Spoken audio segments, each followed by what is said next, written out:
네, 박정훈 대령의 이른바 항명사건 항소심 2차 공판이 오늘로 예정돼 있습니다.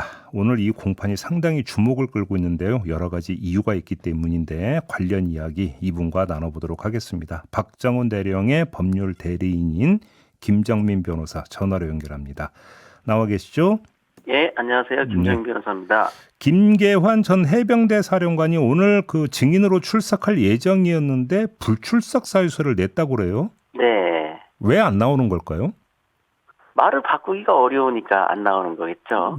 이제 대통령 경로가 거짓이라고 박정훈 대령이 거짓으로 꾸며낸 거다. 이렇게 2심 때 증언했는데 그 이후에 많은 증거가 쏟아졌지 않습니까? 예. 그런데도 김기환 사령관은 국회에서 최종적으로 진술을 못하겠다. 네. 이렇게만 바꿨거든요. 예. 그래서 이제 뭐 김기환 사령관을 다시 부르면 당연히 다시 물어봐야 되겠죠. 네. 7월 31일 날 대통령 경로에 대해서 들었느냐, 그걸 박정훈 대령에게 전달했느냐, 이걸 다시 물어봐야 되는데 거기에 대해서 대답하기가 곤혹스러우니까 안 나오는 거 아니겠습니까? 그러니까요. 그 사이 이제 그 정권이 바뀌고 해서 혹시 입장이 바뀌었는지가 좀 궁금했었는데 그래서 혹시 네. 증인으로 정말 출석할지 출석하면 혹시 다른 이야기를 할지가 궁금했는데 아직은 아닌 것 같다. 이렇게 정리를 해야 되는 겁니까 그러면? 끝까지 아마 실패하지 않을 겁니다. 그분은. 왜냐하면 그동안 자기가 해온 게 있기 때문에 네.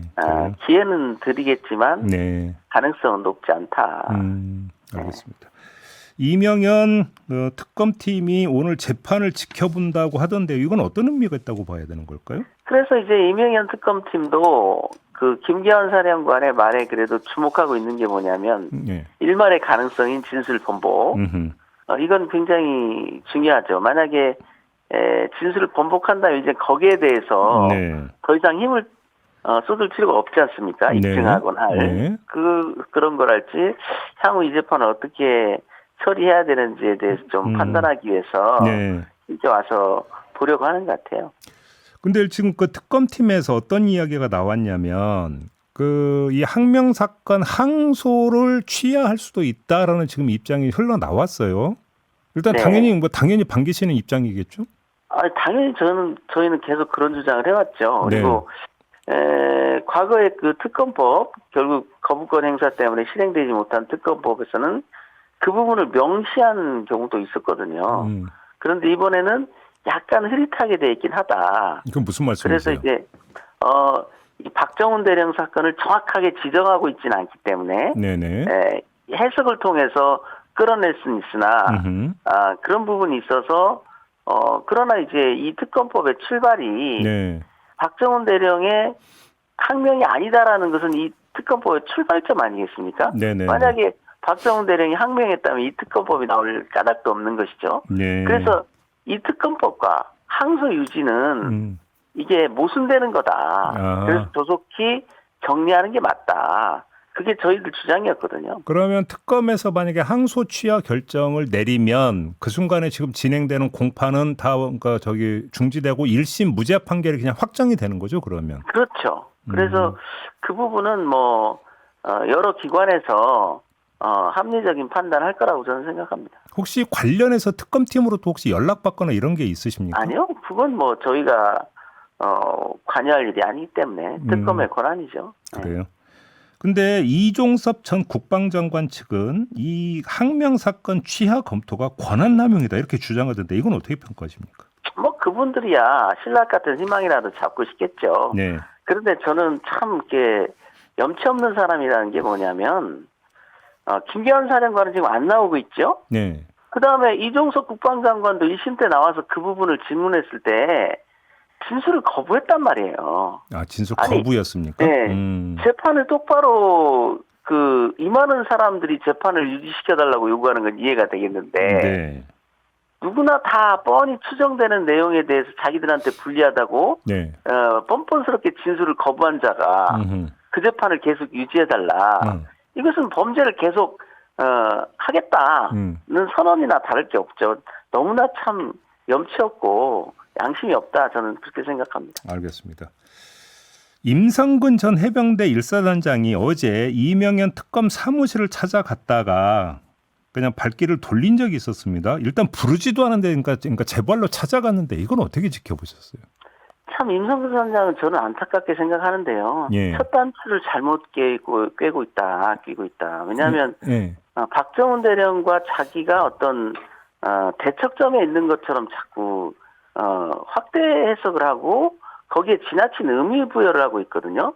자기 신념화가 되게 심한 것 같아요. 그러니까 자기는 어떤 여론의 희생자고 박정훈 대령은 여론을 이용해 가지고 자기 어떤 목적을 달성하려고 하는 어떤 부당한 자다. 예. 여기에 대한 굉장히 신념이 갖고 계신 것 같은데 참 그 길은 옳은 길이 아니고 가지 말라고 했는데 계속 그 길을 가고 계세요. 그래서 임성근 전 사단장이 어제 찾아가기 전날 그저께죠. 인터넷에 글을 올렸는데 뭐라고 주장을 했냐면 박정훈 대령 그 항명 사건과 자신과는 무관하다 이렇게 주장을 했거든요. 이건 어떻게 평가하십니까? 그러니까요. 항명 사건과 무관하다면서 왜 자꾸 이 재판에 끼어들려고 하는지. 네. 박정훈 대령 사건의 재판에도 무수한 의견서를 냈고요. 네. 그다음에 박정훈 대령의 행정소송에도 무수한 의견서를 내고 있습니다.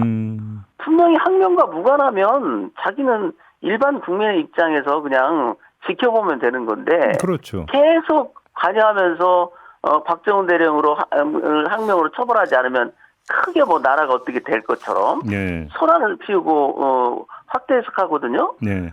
박정훈 대령 항명 사건과 임성근 사단장의 과실치사 여부는 시간적 선후관계는 있으나 그게 꼭 인과관계, 법적 인과관계로 볼 일은 아니다. 네. 그게 그동안의 저의 주장이었고요.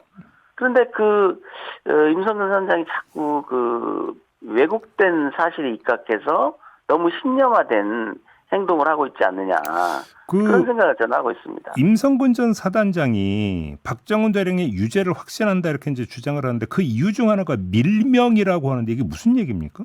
밀명이라는 게 뭐예요? 밀명이라는 게 박정훈 대령 쪽에서 그런 얘기를 했었거든요.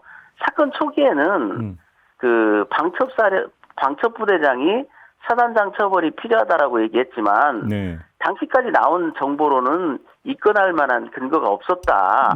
그런데 수사를 진행해 보니 일선 수사팀들의 판단이 입건이 필요하다는 의견으로 모아졌다. 이 얘기를 했거든요. 근데 뒷부분은 전혀 신경 안 쓰고 앞부분만 거기에 너무 필이 꽂혀가지고 이거 봐라 사령관이 또 방첩 부대장이 그렇게 가이드하니까 거기 따라간 거 아니냐. 그게 밀명 아니냐라고 주장하시는데 그런 게 말하자면은 너무 한껏 편중된 시각이라는 거죠. 그 밀명이라는 중요한 게 아닌데. 밀명이라는 단어도 그러니까 임성근 전 사단장이 그냥 본인의 해석에 심취돼서 그렇죠.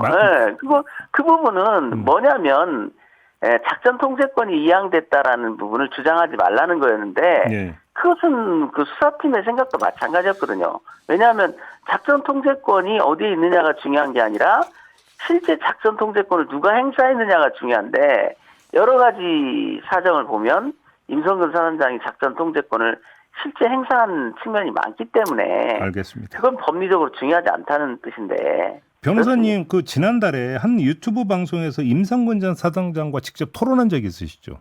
네. 그러니까 직접 그렇게 토론을 해보니까 임성근 전 사단장이 지금 어떤 생각을 하고 있는 걸로 느끼셨어요?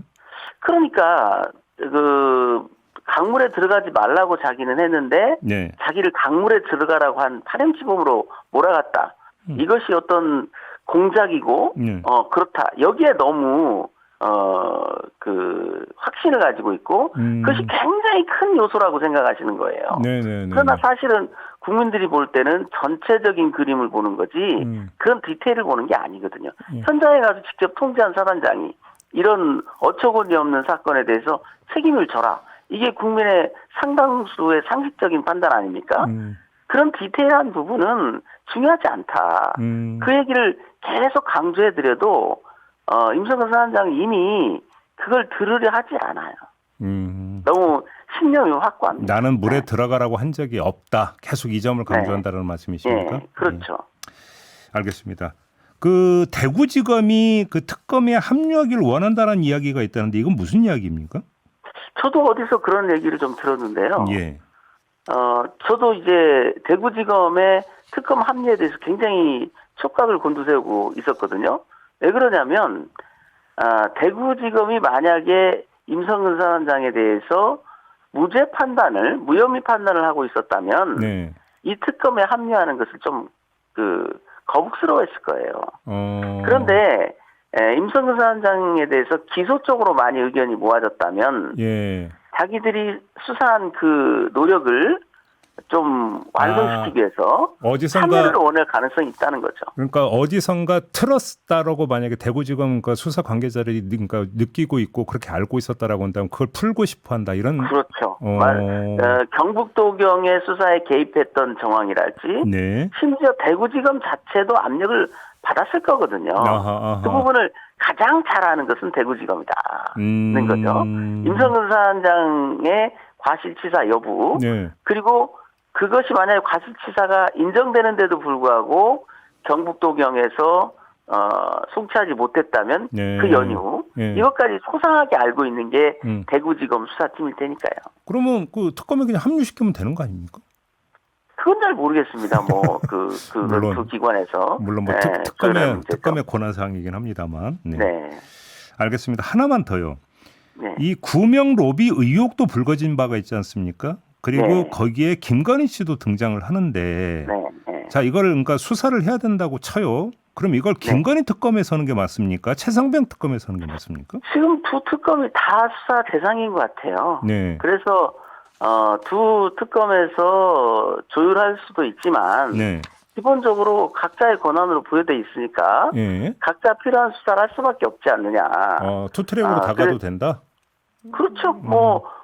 근데 이제 동일한 쟁점에 대해서 두 번씩 그 피신이나 관련자 조사를 하는 것은 너무 비효율이니까. 그렇죠. 그 부분은 그 두 특검이 그 부분에 대한 수사팀끼리 좀 조율하면 되지 않느냐 그런 생각이 듭니다. 그때 예를 들어서 이제 요 부분에 대해서 김건희 씨 불러서 조사한다면 그때 이제 합동으로 조사에 참여해도 되는 거 아니냐? 네, 그러면 되겠네요. 예. 네. 그나저나 박정훈 대령은 어떻게 지내고 있습니까?